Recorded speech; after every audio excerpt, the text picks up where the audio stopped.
5월 12일 화요일이었습니다. 미국 블룸버그 통신에 한국 관련 속보 하나가 떴어요. 헤드라인 그대로 옮기면 이렇습니다. 한국 최고위 정책 입안자 AI 이익을 전 국민에게 나눠주는 시민 배당을 띄우다. 그리고 그 헤드라인이 외신 속보로 전 세계 헤지펀드 책상에 도착한 직후 코스피가 한때 5% 넘게 출렁였어요. 단 몇 분짜리 사건이었습니다. 우리 안방에서는 그 시각 한 줄짜리 페이스북 글이 올라와 있었습니다. 청와대 정책실장이 쓴 글이고요. AI 호황 이익을 국민에게 분배하자는 내용이었어요. 그게 영어로 번역돼서 블룸버그 터미널을 타고 한 바퀴 돌고 나니 외국 자본 입장에서는 한국 정부가 반도체 기업 이익을 강제로 가져가려 한다는 공포로 읽혔습니다. 코스피가 사상 첫 8천을 시도하던 그 시각에 매도 버튼이 일제히 눌렸어요. 그런데 외국 자본이 본 건 사실 그 페이스북 한 줄이다가 아니었습니다. 그 글 뒤에 이미 깔려있던 그림이 있었어요. 삼성전자와 SK하이닉스가 올해 합쳐서 벌어들일 영업이익이 약 600조 원입니다. 그 600조 호황 위에 안방에서 손이 차례로 뻗어들어오고 있었어요. 어떤 손은 황금알을 낳는 거위의 배를 직접 가르려 하고 어떤 손은 그 거위 발목을 잡고 있는 모양이었습니다. 오늘은 그 손이 누구의 손이고 어떤 순서로 들어왔는지 그 끝에 우리 가게가 어떻게 남는지 따라가 보겠습니다. 그러면 가장 먼저 600조 위에 손을 뻗은 게 누구였는지 같이 따라가 보시죠. 먼저 호황의 크기부터 한 번 더 잡고 가야 해요.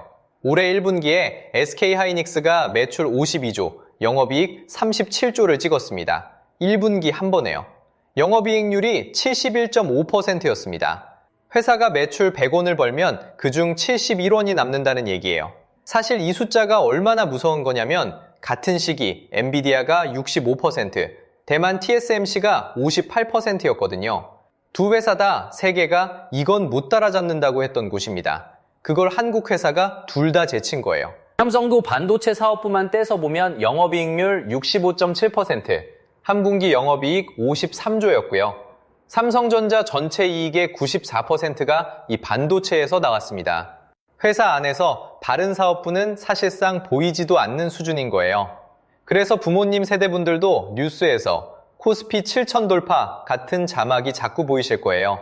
지난주에 이미 박혔습니다. 한국이 반도체 제조 1등을 진짜로 찍은 순간이에요. 그런데 그 호황 위에 가장 먼저 손을 뻗은 게 외국 자본도 아니고 정부도 아니었습니다. 우리 회사 노조였어요. 삼성전자 노조가 임금 협상에서 요구한 게 세 가지입니다. 첫째, 영업이익의 15%를 매년 직원들 성과급으로 주기로 못 박아라. 둘째, 지금 있는 성과급 상한선을 폐지해라. 셋째, 메모리 만드는 직원이랑 비메모리 만드는 직원이랑 차등 두지 말고 똑같이 줘라. 영업이익의 15%, 표현이 좀 어렵죠? 풀어드리면 이렇게 됩니다. 회사가 1년에 번 돈의 15%를 매년 무조건 직원 몫으로 떼어주기로 계약서에 적자는 얘기예요. 호황이든 불황이든 상관없이요. 자, 그럼 이 15%가 진짜 얼마짜리 요구인지 직접 계산을 해봐야겠죠?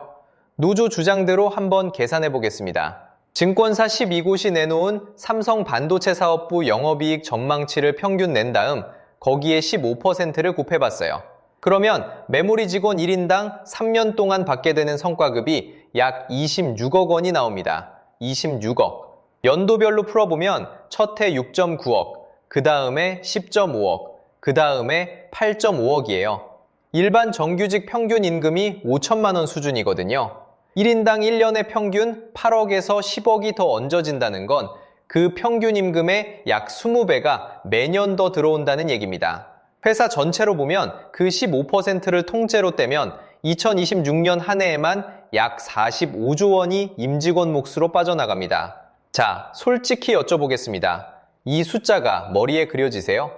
부모님 세대분들 평생 회사 다니시면서 받으신 퇴직금 다 합치면 얼마쯤 되시죠? 그걸 한 사람이 3년 만에 받는 셈입니다. 그것도 월급은 따로 받고 위에 얹어서요. 그래서 댓글창 풍경이 좀 묘해졌어요. 한쪽에서는 거위배를 가르는 짓이다 라는 말이 달리고 다른 한쪽에서는 그럼 그동안 그 거위배를 누가 채워줬느냐는 말이 달립니다. 누가 거위고 누가 거위배를 가르고 있는지 사실 보는 사람마다 다 헷갈리고 있는 거예요. 그만큼 이 600조 호황 위에 누구 이름표가 붙는지 아직 아무도 합의를 못한 상태인 겁니다. 그런데 이 26억 요구가 신문에 박힌 그 시각, 정작 같은 회사 안에서는 사정이 전혀 다른 동료들이 있었어요. 삼성전자 가전 쪽 동료들 얘기예요.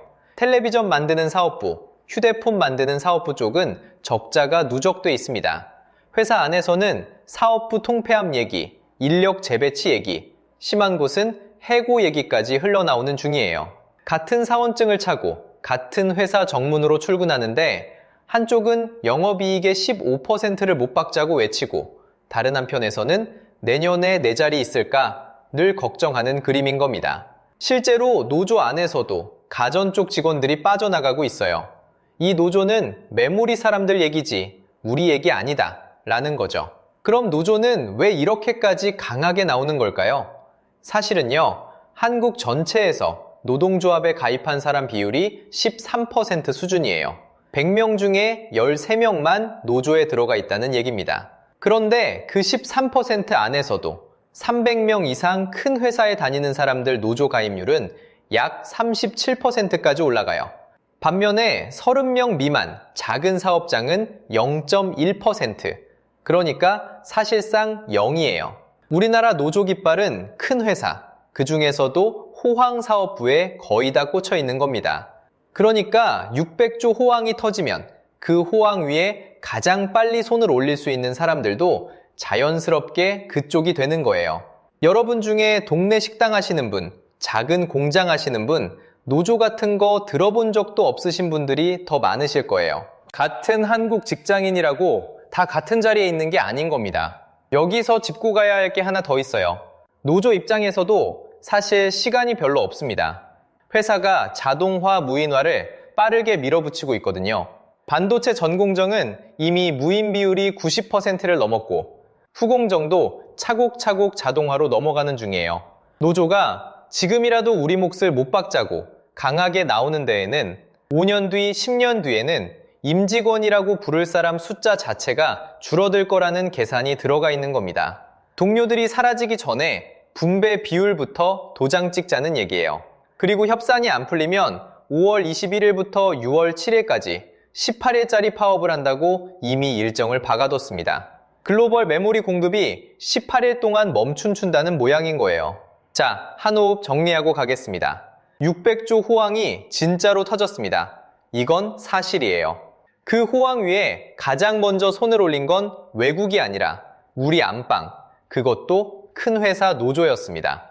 요구한 숫자는 1인당 3년에 26억, 평균 임금의 약 20배예요. 같은 회사 가전 쪽 동료들은 해고 얘기를 듣는 그 시간에요. 누가 옳고 그르냐는 잠시 옆에 두겠습니다. 일단 호황 위에 처음 박힌 손은 노조의 손이고 그 손의 모양이 어떤지 다 함께 본 거예요. 그런데 이 26억이 신문 일면에 박히고 정확히 다음 날이었습니다. 청와대 정책실장이 갑자기 다른 카드를 꺼내 들었어요. 같은 600조 위에서 두 번째 손이 나타난 순간입니다. 조금 전에 말씀드린 그 두 번째 손, 5월 12일 김용범 청와대 정책실장이 페이스북에 올린 한 줄에서 시작됐습니다. 표현 그대로 옮기면 이렇습니다. AI 인프라 시대의 과실은 특정 기업만이 끌어내는 결과가 아니다. 이어서 반세기에 걸쳐 전 국민이 함께 쌓은 기반 위에서 나온 과실이고 이 구조적인 초과 이윤을 어떻게 사회적으로 제도화할지 고민해야 한다고 적었어요. 정책실장이라는 자리는 청와대 안에서도 경제정책의 전체판을 그리는 핵심 자리거든요. 그 사람이 자기 페이스북에 이 글을 올렸다는 건 개인 의견이 아니라 정부가 어디로 갈 방향을 미리 띄워본 거라고 보시는 게 맞습니다. 노조가 26억 카드를 던진 바로 다음 날 정부가 같은 600조 위에 손을 한 번 더 얹은 거예요. 저도 처음 이 글을 봤을 때 잠깐 멈췄습니다. 특정 기업만이 끌어낸 결과가 아니다. 이 한 줄이 묘하거든요. 사실 절반은 맞아요. 한국이 반도체 1등 찍는 데에 도로, 전기, 교육, 국방 다 같이 들어갔습니다. 부정하기 어렵습니다. 그런데 그 절반의 사실 뒤에서 따라오는 결론이 좀 무겁습니다. 그러니까 그 과실의 일부는 나라가 다시 걷어도 된다. 같은 600조 위에 노조가 손을 댄 자리 옆에 정부가 손을 거기에 또 얹은 그림이에요. 여기서 정면으로 받아친 사람이 어느 정치인이었습니다. 같은 날 페이스북에 이렇게 적었어요. 2022년 초부터 시작된 삼성전자와 SK하이닉스의 반도체 호황에 이재명 정부가 기여한 것은 없다. 오직 임직원의 땀과 주주들의 노력이 있기에 오늘의 호황이 있는 것이다. 여기까진 정치적인 반박입니다. 그런데 그 다음 문장이 동매에서 가게 차려보신 분 가슴에 꽂히기 시작합니다. 요즘 장사 잘 되지? 사단에 돈 좀 싸게 내라. 그 정치인이 야인시대 우미관식 정치라고 비유한 거예요. 또 하나는 일 잘하는 당나귀를 바적해서 허리를 부러뜨리는 이야기는 5년 단임제 정부의 유혹이라는 표현이었습니다. 여기서 분명히 짚고 가겠습니다. 저는 지금 이 비유가 맞다, 옳다, 동의한다는 얘기를 하는 게 아닙니다. 한 정치인이 한 말을 그대로 인용한 거고요. 다만 왜 이 비유가 동매 식당 30년 하신 분, 가게 2번 옮겨보신 분 가슴에 그렇게 꽂히는지 그 정서 구조를 한번 같이 들여다보자는 거예요. 요즘 장사 잘 되지? 이 말. 자영업 오래 하신 분들 어디서 많이 들어보셨을 겁니다. 손님이 좀 늘었다 싶으면 건물주가 월세 올리고 상인회에서 회비 더 걷자 하고 옆 가게는 똑같은 메뉴 들여오고 본인은 새벽에 시장 가서 단가 깎고 밤늦게 마감 치는데 잘 된다 싶은 순간 사방에서 손이 뻗어 들어오는 그 감각. 그게 이 비유가 그분들 가슴에 꽂히는 이유입니다. 이게 정치적으로 옳냐 그르냐의 문제가 아니라 자기가 직접 겪어본 정서의 그림이거든요. 자, 여기까진 양쪽이 자기 진영의 말을 한 거예요. 그런데 같은 자로 양쪽을 한 번씩 재보면 정말 이상한 판이 나옵니다. 먼저 정부 쪽 말부터 재보겠습니다. 특정 기업만이 끌어낸 결과가 아니다. 좋아요. 그럼 그 말대로 따라가 보겠습니다. 만약 진짜 정부와 사회의 기여가 0이라면 2025년에 삼성전자와 SK하이닉스가 같이 낸 법인세 약 8조 5천억 원은 어디로 갔을까요? 이건 국세청 통계로 잡힌 숫자입니다. 삼성이 2조 8천억, SK가 5조 6천억, 둘 다 전년 대비 폭증했어요. SK는 무려 19배가 늘었습니다. 여기서 끝이 아닙니다. 시장 추정으로 2026년 양사 합산 영업이익이 약 600조 원입니다. 이 호황이 이대로 가면 양사가 낼 법인세는 80조에서 많게는 150조까지 잡힙니다. 작년 8.5조에 약 10배에서 18배예요. 정부 입장에선 사상 최대 세수원이 통째로 들어오는 그림입니다. 이미 한 번 손이 가 있는 자리에 국민배당금이라는 이름으로 또 손을 얹겠다는 얘기인 거예요. 정부 측 말을 정부 측자로 재봤더니 기여가 0이라는 말이 자기 손에서 무너집니다. 이번엔 시장 쪽 말을 재볼게요. 그 정치인 표현대로 임직원의 땀과 주주의 노력, 좋습니다. 그런데 그 말대로라면 노조가 1인당 26억을 달라고 한 요구는 누가 받아야 할까요? 임직원이라는 말 안엔 노조도 들어있고 가전이나 통신처럼 적자 사업부에서 일하는 분들도 들어있어요. 600조가 다 임직원의 땀이라면 매몰이 한 사업부 직원만 26억 가져가는 그림은 그 말로 설명이 안 됩니다. 시장 쪽 말을 시장 쪽자로 재보면 이 말도 자기 손에서 부메랑이 됩니다. 같은 600조를 두고 정부 쪽자도 시장 쪽자도 양쪽 다 자기 말에 자기가 걸립니다. 이게 지금 600조 호황 위에서 벌어지고 있는 풍경이에요. 자, 그러면 정부가 들고 온 진짜 카드 한 장을 같이 보시죠. 노르웨이 국부펀드입니다. 노르웨이가 1990년에 의회 결정으로 만든 거대한 비상금 통장. 정식 이름은 정부 연기금이고요. 줄여서 GPFG라고 부릅니다. 영문 약자가 어려우니까 그냥 노르웨이 나라 통장이라고 생각하시면 됩니다. 규모가 정말 어마어마합니다. 2024년 말 기준으로 약 1조 8천억 달러, 우리 돈으로 약 2천조 원이에요. 운용 수익만 한 분기에 수십조가 들어옵니다. 노르웨이 국민은 이 통장에서 나오는 돈으로 노후, 교육, 의료까지 같이 돌리는 그림이에요. 정부가 이 노르웨이 모델을 인용한 이유, 한 줄로 표현하면 이겁니다. 한 나라가 호황을 통째로 비상금에 넣어두고 거기서 나오는 이자로 국민이 같이 나눠 쓰는 모범 사례. 좋아 보이죠? 그런데 이 카드를 자세히 들여다보면 한국에 그대로 옮길 때 단서가 2개 붙습니다. 첫 번째 단서, 한국에도 비슷한 비상금 통장이 있어요. 한국투자공사, 영문 약자로는 KIC라고 부릅니다. 그냥 한국이 만든 비상금 펀드 정도로 보시면 됩니다. 운용자산이 우리 돈으로 약 320조 원 수준입니다. 노르웨이의 약 7분의 1입니다. 그러니까 모범 사례라고 가져온 그림과 우리가 가진 그림은 출발선 자체가 한 자릿수 차이가 납니다. 두 번째 단서가 더 중요합니다. 노르웨이 통장에 들어가는 돈의 원천이 뭐냐? 북영 석유 회사가 북해유전에서 직접 퍼올린 석유 수익입니다. 나라가 땅 밑에 있는 자원을 직접 캐서 번 돈이에요. 그러니까 그 과실을 나라가 걷어서 비상금에 넣는다는 게 노르웨이 안에선 시비가 적습니다. 땅 주인이 나라니까요. 그런데 한국의 600조는 어디서 나왔습니까? 사기업인 삼성전자, SK하이닉스가 자기 공장에서 자기 직원으로 자기 라인 돌려서 만든 영업이익이에요. 정부가 직접 광산을 캐서 만든 돈이 아닙니다. 같은 자로재면 한쪽은 동네 전체가 떠받친 식당가에서 매월 회비 거두는 그림이고 다른 한쪽은 한 가게가 너무 잘 벌어서 마을 회비를 거기서 떼어가자는 모양이에요. 둘은 모양만 비슷하지 명분의 무게가 완전히 다릅니다. 정리하면 이렇습니다. 정부가 인용한 노르웨이 모델은 규모로 보면 한국 통장이 한 자릿수 차이로 작고 구조로 보면 북영 자원 기반과 사기업 반도체 기반이라는 결정적 차이가 있습니다.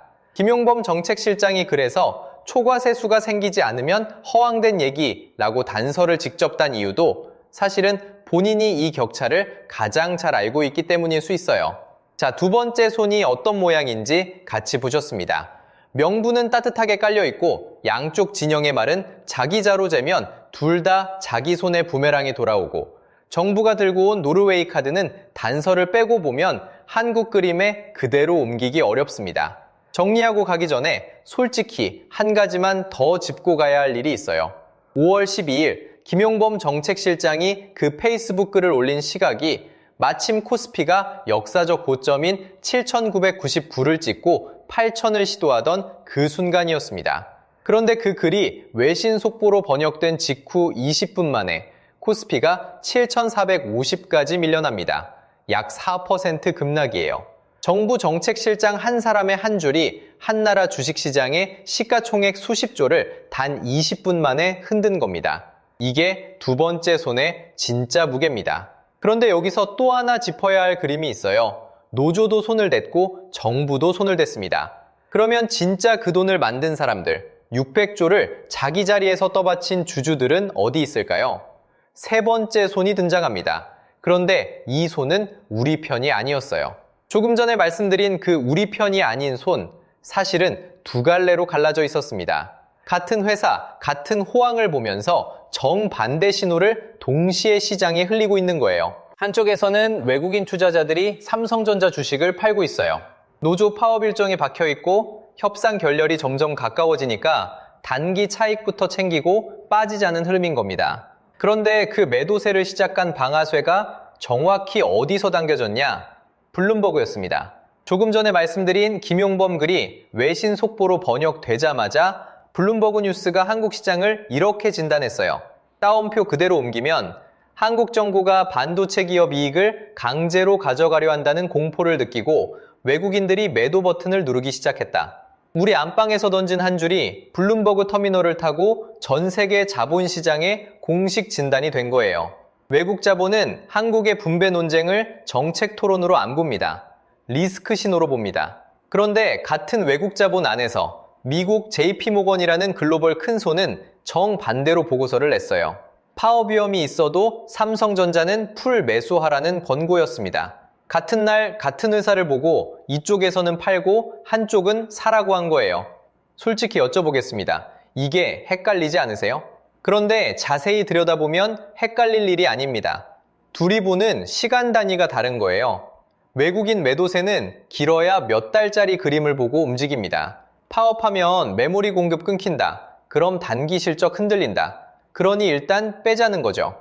반면에 JP모건이 보는 건 5년짜리 그림이에요.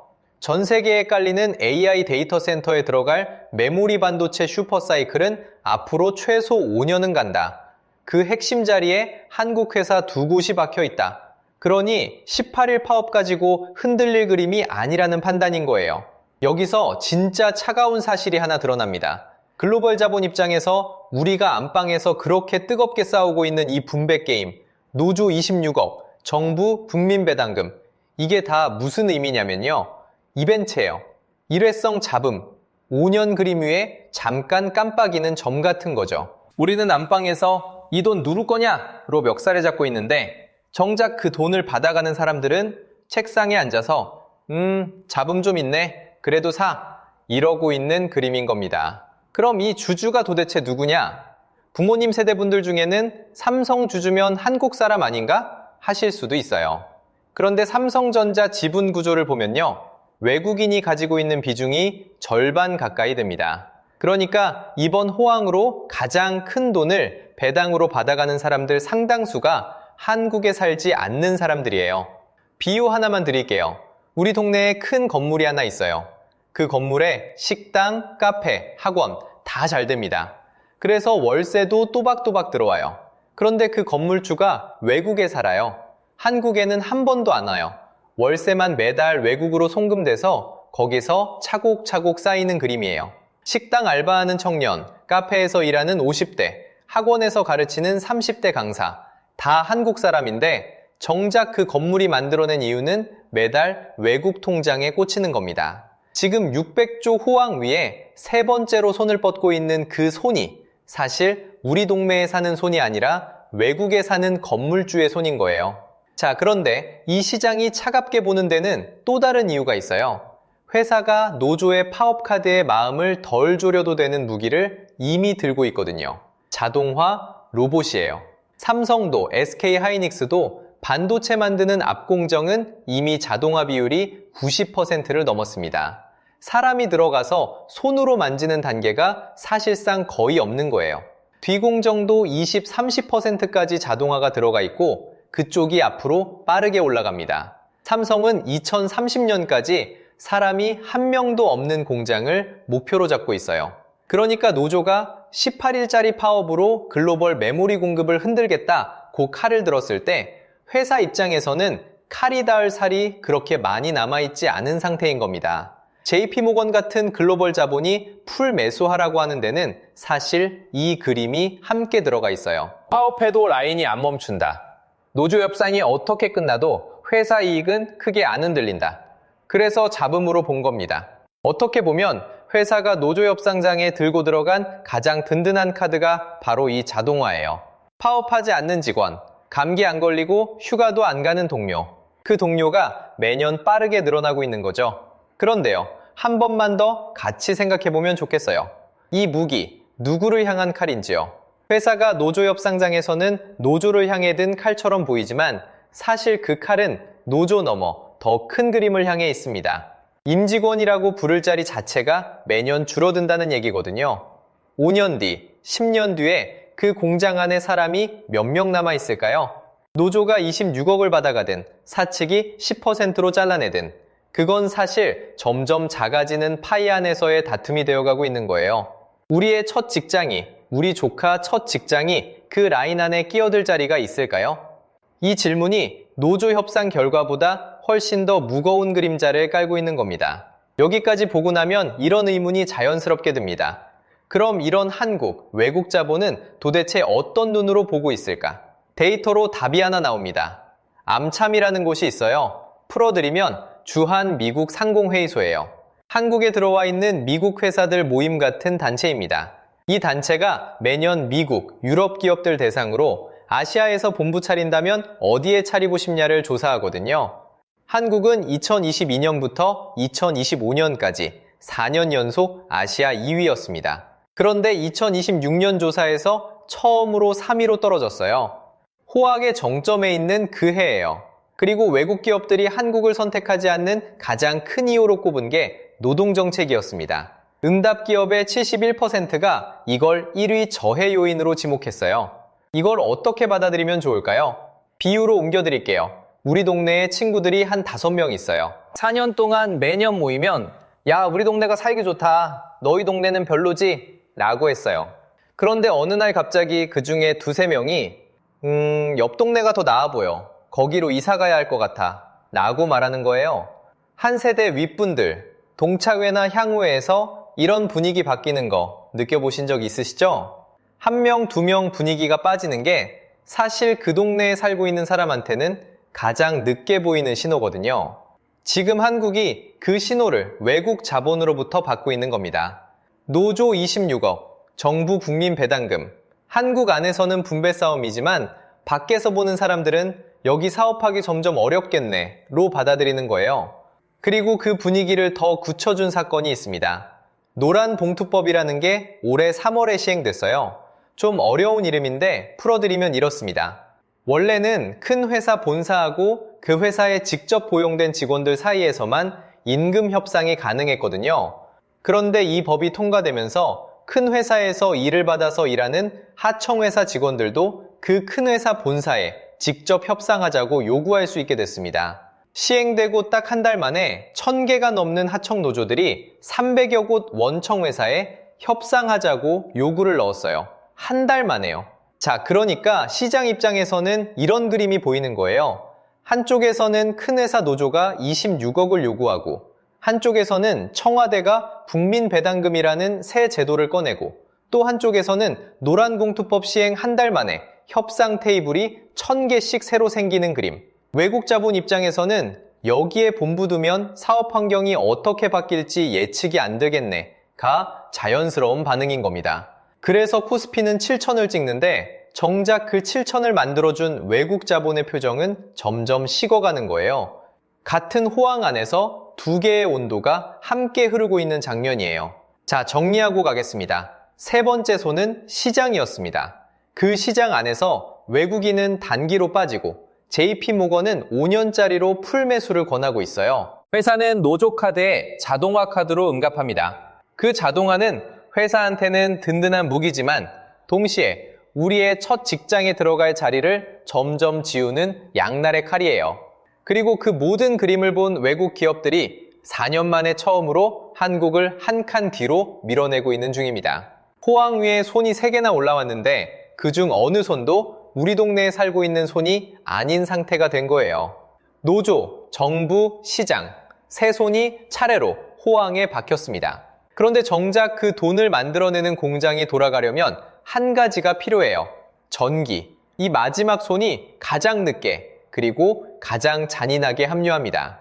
전기. 이 한 글자에 600조가 묶여 있다고 하면 좀 과하게 들리시죠? 그런데 숫자를 펴보시면 그 말이 그렇게 과하지 않습니다. 지금 정부랑 삼성이 같이 짓고 있는 게 용인 반도체 메가 클러스터예요. 거기서 공장이 풀로 돌아가려면 필요한 전기가 10기가와트가 넘습니다. 기가와트라는 단위 좀 멀게 느껴지시죠? 1기가와트가 원자력 발전소 한 기가 한꺼번에 뿜어내는 양 정도라고 보시면 돼요. 그러니까 그 메가 클러스터 한 곳에 원자력 발전소 10기 이상이 통째로 들어가야 한다는 얘기입니다. 이걸 좀 다르게 환산해 볼게요. 서울 시민 1천만 명이 집에서, 사무실에서, 지하철에서 한꺼번에 쓰는 전기, 그 전체 양을 한 동네 공장 단지가 혼자 빨아들이는 그림이에요. 우리나라에서 전기를 가장 많이 쓰는 도시 하나가 용인 안에 다시 생긴다고 보시면 됩니다. 그럼 이 어마어마한 전기를 어떻게 그 자리까지 끌어다 줄 거냐? 그게 송전망 문제예요. 송전망이라는 말도 어려우시죠? 쉽게 풀면 발전소에서 공장까지 전기를 보내는 4차선 고속도로 같은 겁니다. 차 대신 전기가 다니는 길이에요. 지금 한전이 짓겠다고 발표한 호남에서 수도권으로 올라오는 송전 고속도로가 4차선짜리예요. 그런데 그 4차선이 한 번에 깔리는 게 아닙니다. 한 차선 한 차선씩 따로따로 완공이 됩니다. 첫 차선 도착이 2031년이에요. 두 번째 차선이 그 뒤에요. 그리고 마지막 차선 도착 시점이 2038년입니다. 2038년. 한 번 더 말씀드릴게요. 일부 전선은 13년 뒤에야 그 자리에 도착합니다. 솔직히 여쭤보겠습니다. 13년이 얼마나 긴 시간일까요?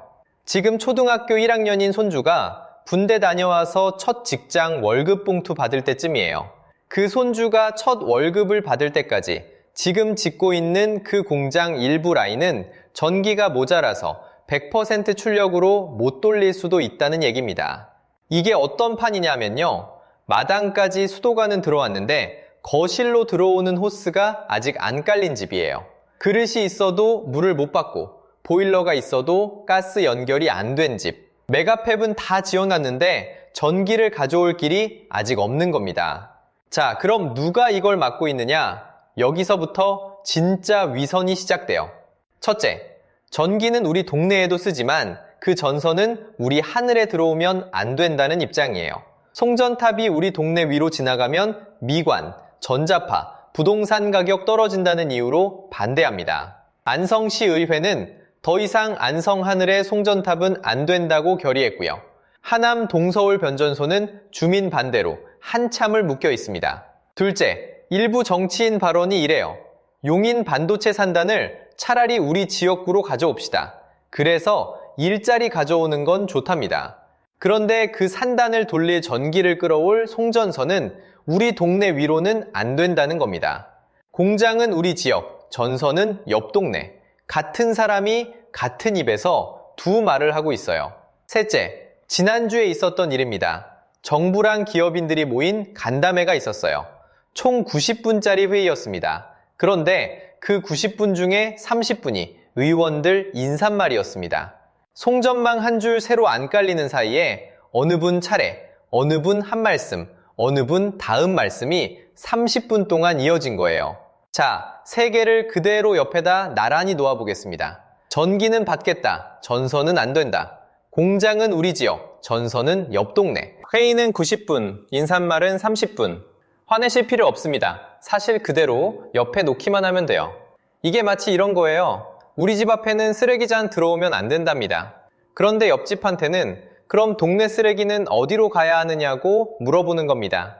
답이 안 나오는 질문을 모두가 다른 집에 던지고 있어요. 자, 잠깐 한옥 같이 가시죠. 그럼 진짜 누가 잘못한 걸까요? 노조, 정부, 정치인, 우리 동네 주민, 누구 한 명을 끄집어내서 박는 장면으로 가지는 않겠습니다. 잠시 한 발 떨어져서 옆 동네 그림 한번 같이 보시죠. 여기서 한전 쪽으로 한번 돌아갈게요. 한전이 송전망 짓고 싶어도 돈이 없습니다. 한전 부채가 지금 205조 7천억 원이에요. 한전이 매일 빚에 대한 이자만 내는 돈이 하루에 약 119억입니다. 매일 119억씩 새나가는 회사가 100조 단위가 들어가는 추가 송전망 공사를 또 한다는 게 사실상 어려운 상태인 거예요. 이재명 대통령도 직접 한전 단독으로는 한계가 있다. 민간 자본이 들어와야 한다고 했습니다. 600조를 우리가 만들어내고도 그 돈이 흘러갈 길을 새로 깔 회사 통장은 거의 비어있는 판인 겁니다. 여기까지 보면 솔직히 좀 답답하시잖아요. 아직 안 터졌는데 왜 이렇게 호들갑이냐고 하실 수도 있고요. 그래서 이미 한번 맞아본 동네 그림을 같이 보고 가겠습니다. 바다 건너 대만이에요. 2021년 5월 13일이었습니다. 대만 가오슝에 있는 발전소 하나가 사고가 나면서 대만 전체에 순환 정전이 걸렸어요. 400만 가구의 불이 한꺼번에 나갔습니다. 오후 8시 가까이 돼서야 복구가 됐고요. 그 다음에 3월에는 또 한 번 540만 가구 정전이 났습니다. 그 한 번 한 번이 대만에선 그냥 정전 났네 정도가 아니었어요. 대만 경제 1등 기업이 누군지 아시죠? TSMC. 그 TSMC 공장에서 클린룸이 단 몇 분만 흔들려도 그 라인 안에 있던 반도체 웨이퍼 수십만 장이 그대로 폐기됩니다. 한 몇 분의 정전이 한 회사 분기 실적을 갉아먹는 그림이었던 거예요. 그래서 대만이 그 다음 해부터 한 게 뭐냐? 전력망 대대적 보강이에요. 발전소부터 공장까지 전기를 보내는 그 길을 수십조 원 단위로 새로 깔기 시작합니다. 한 번 맞았으니까 다시는 안 맞으려고 움직인 거예요. 그러면 한국은요? 한국은 아직 안 맞았습니다. 용인 메가팹은 짓고 있는 중이고요. 한전 부채는 200조 위에서 계속 오르고 있고요. 송전 고속도로 4차선 중에 마지막 차선은 13년 뒤에야 도착하기로 돼 있고요. 우리 동네 위로 송전탑은 못 받는다는 결의가 이미 의회에 박혀 있고요. 그런데 정전은 한 번도 크게 안 터졌습니다. 미국은 송전탑에 들어갈 변압기 하나 새로 주문하면 받기까지 2년이 걸리는 상황이에요. 정전이 안 터졌다고 안전한 게 아니라 아직 차례가 안 온 거라고 보는 게 더 맞는 그림인 겁니다. 자, 여기까지 정리하고 가겠습니다. 노조가 가장 먼저 600조 위에 손을 올렸고요. 정부가 그 다음 손을 올렸고요. 시장은 한쪽은 사고, 여기서는 팔면서 양면 신호를 보냈고요. 그리고 마지막으로 정작 그 600조를 만들어낼 공장의 전기를 끌어올 송전 고속도로는 13년 뒤에야 도착한다고 합니다. 게다가 그 13년짜리 도로조차 우리 동네는 안 된다는 손이 사방에서 올라와 있어요. 노조 켜고, 정부 합류, 시장 양면, 인프라 좌초. 내 손이 같은 600조 위에서 다 자기 거라고 외치는 그림이 완성됐어요. 이 판이 굳어진 자리에 우리 부모님 통장, 우리의 첫 직장, 동네 가게는 어떤 모양으로 남을까요? 부모님 통장, 우리의 첫 직장, 동네 가게가 어떤 모양으로 남느냐고 물었죠. 그 자리에 가장 먼저 들어오는 숫자가 하나 있어요. 부부 합산 국민연금 평균이 한 달 111만 원입니다. 이게 지금 우리나라 부부 두 분이 평생 두어서 받는 평균치예요. 그런데 같은 한국에서 적정 노후 생활비라고 통계가 잡아둔 숫자가 부부 한 달 336만 원이고요. 두 숫자를 빼면 한 달에 130만 원에서 많게는 225만 원이 비어요. 130만 원, 손주 학원 한 달치예요. 영어 학원 하나, 수학 학원 하나 보내면 그게 130만 원입니다. 동네 단골 식당 한 달 안 가는 금액이기도 하고요. 병원 진료비 2번, 약값까지 합치면 또 그쯤 되거든요. 매달 그게 통장에서 빠진다고 생각해 보세요. 이게 한두 달이 아니라 20년, 30년 가는 부족분이에요. 그런데 잠깐, 여기서 정직하게 짚고 가야 하는 게 하나 있습니다. 노후가 부족한 이유가 이 600조 분배 다툼 하나 때문이냐? 그건 아니에요. 의료비도 있고, 자녀 학자금도 있고, 사업 한번 접으셨던 분도 계시고, 부동산에 묶인 자산도 있죠. 거시 변수가 한두 개가 아닙니다. 다만 저희가 오늘 같이 따라온 건 그 여러 변수 중에서 지금 막 우리 눈앞에서 굳어지고 있는 변수 하나거든요. 600조가 어디로 갈지 정해지는 그 순서요. 그게 굳어진 자리에서 노후 부족분이 더 두꺼워지느냐, 얇아지느냐, 그 한 칸이 지금 결정되고 있다는 겁니다. 이걸 그래서 짚고 가는 거예요. 자, 그러면 두 번째 칸으로 가볼게요. 우리의 첫 직장입니다. 청년 고용률이 22개월 연속 하락 중이에요. 한 달 떨어진 게 아니고요. 22개월입니다. 거의 2년이에요. 그 사이 청년 실업률은 7.7%까지 올라왔고요. 부모님 입장에서 이 숫자가 어떻게 다가오느냐? 막내 둘째가 첫 직장을 1년째 못 잡고 있는 풍경이에요. 졸업하고 토익 다시 보고 또 자격증 따고 면접 떨어지고 다시 학원 등록하는 그림. 그게 22개월 연속 하락의 가계 버전입니다. 여기서 분배 다툼이 어떻게 들어오느냐? 앞부분에서 자동화 이야기 잠깐 했었죠. 회사가 노조 협상 카드로 자동화를 켰어요. 파업해도 공장이 돌아간다는 거. 그런데 그 자동화가 정확히 누구 자리를 지우느냐 보면 이미 들어가 있는 정규직 자리가 아니라 새로 들어올 자리예요. 첫 직장이라는 칸이 줄어드는 거예요. 그러는 동안 분배는 임직원 평균 1억 5천짜리 자리에 한 번 더 쏠리고 주주 쪽으로 또 한 번 쏠리는 중이고요. 우리 애가 들어가야 하는 칸은 자동화가 천천히 닫고 있고 분배는 이미 들어가 있는 사람 위에서 다시 한 번 두꺼워져요. 22개월 하락이 그래서 단순한 경기 그림이 아닙니다. 이 호황 위에서 굳어지고 있는 그림의 한 면이에요. 세 번째 칸이 동네 가게입니다. 작년 한 해 자영업 폐업자가 처음으로 100만 명을 넘었어요. 폐업률 10.8%. 이걸 동네 단위로 옮기면 동네 가게 10곳 중 한 곳이 한 해 안에 사라진다는 뜻입니다. 우리 단지 상가에 10칸이 있다면 그중 한 칸이 한 해 안에 비어요. 그게 10.8%예요. 정년 가까이 오신 분들이 퇴직 후에 가장 많이 들어가는 칸이 이 칸이거든요.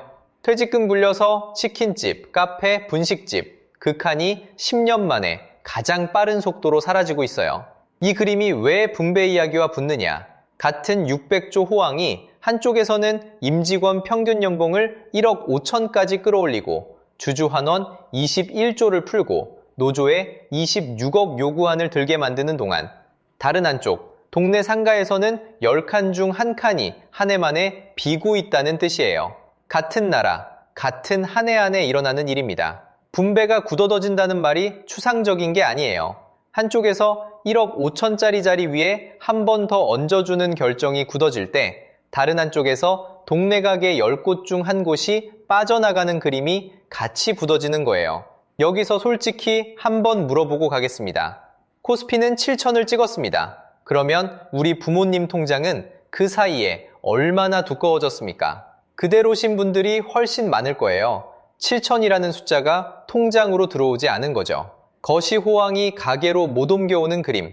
그게 노후 130만 부족분, 청년 22개월 하락, 동네 가게 10.8%로 따로따로 세고 있는 모양이에요. 이 모양을 5년 뒤 그림으로 한번 돌려볼게요. 오늘 이 분배가 지금 모양 그대로 굳어졌다고 쳐봅시다.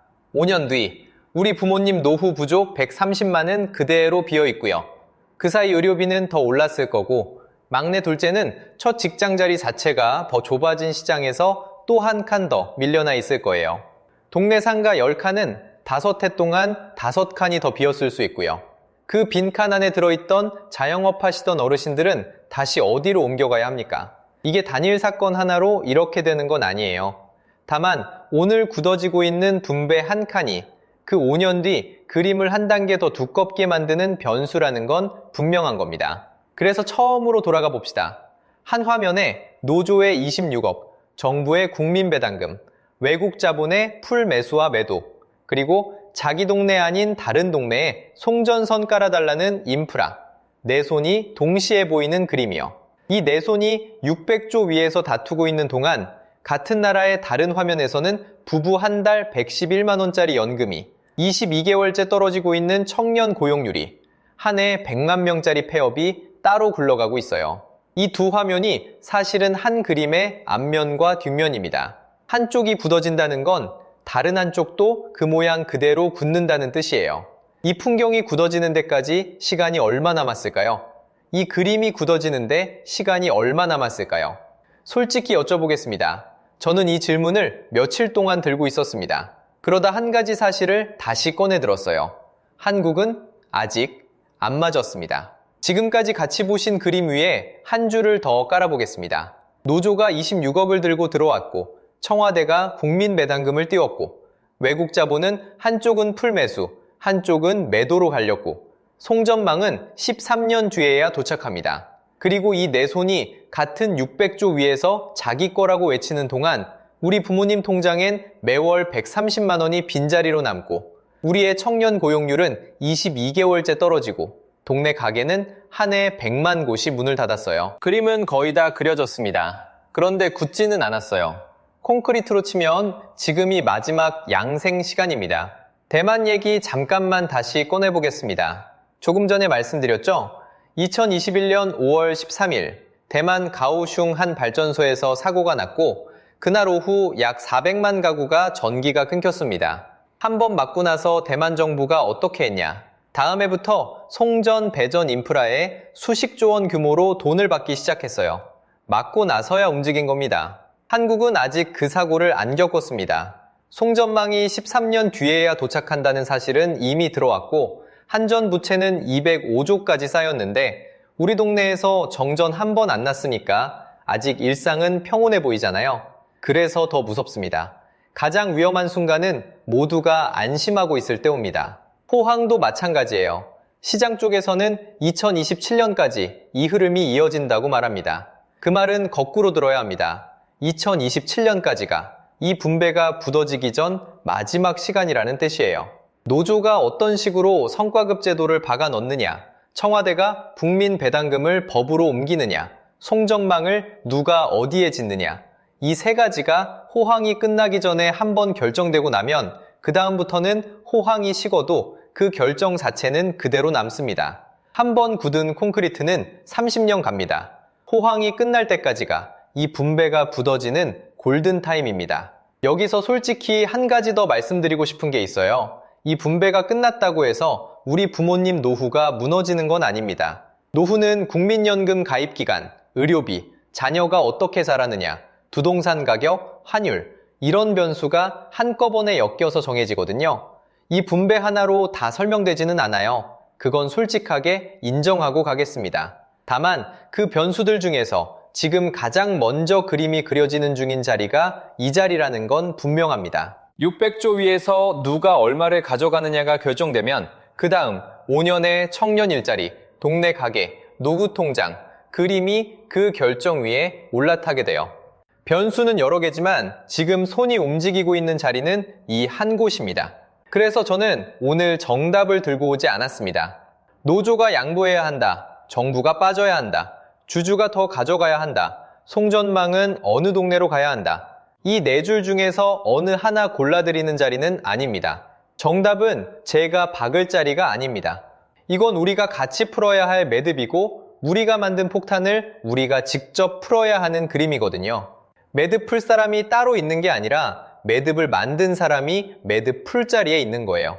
여러분의 오랜 경험과 지혜로 한번 보시기에 이 네 손 중에서 가장 먼저 양보해야 할 자리는 어디입니까? 노조입니까? 청와대입니까? 외국 자본을 끌어들이는 시장입니까? 아니면 송전탑을 자기 동네 말고 깔라는 인프라 쪽입니까? IMF 한번 직격으로 맞아보시고 그 다음에 자식 키워 결혼시켜보시고 가게 차렸다가 접어보시고 그 모든 자리를 직접 통과해 오신 분들이세요. 그 자리에서 본 그림 한 줄 댓글에 남겨주시면 저도 같이 읽으면서 생각해 보겠습니다. 정답을 달라는 게 아니라 여러분이 본 그림이 궁금합니다. 마지막으로 한 줄만 깔고 마무리하겠습니다. 한국은 아직 안 맞았습니다. 콘크리트가 굳기 전에 우리가 만든 폭탄을 우리가 풀 시간이 아주 짧게 남아 있어요. 끝까지 함께 봐주셔서 감사합니다.